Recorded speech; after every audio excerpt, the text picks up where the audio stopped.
So the first thing that you will do is you need to go to the twinkle.com, and then if you don't have an account yet, you need to create an account. So we have here, create your free Twinkle account. So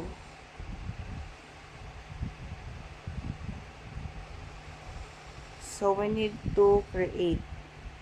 So the email address, you need to make an email address or log into your email address.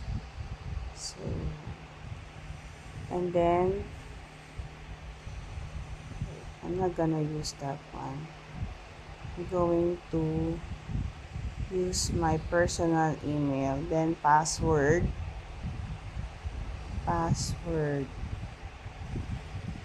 So create your free Twinkle account.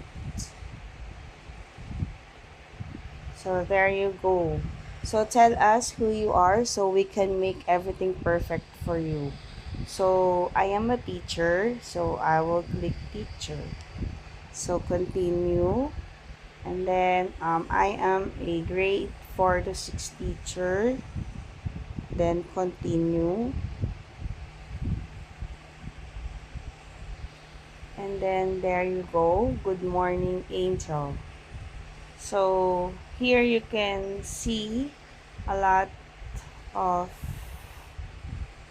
um, examples of activities that you can use as your basis, no? So, dito mayroong libre. Sabi niya, lahat dito libre. Diba? So, dahil English teacher ako, so I will open the grade 6 English teacher. Yan. So, I will check it first kung ano yung mga laman. So, there are examples here of activities that you can download for 99 pesos only. Okay. So, since I have my own account, I can check my library. So, wala pa akong mga na-save dito.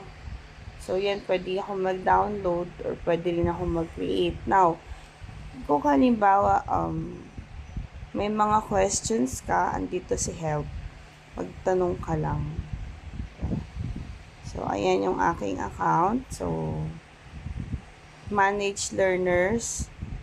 So, dito sa manage learners, so, ilan yung mga learner login. So, mag-check dito kung how many times your learner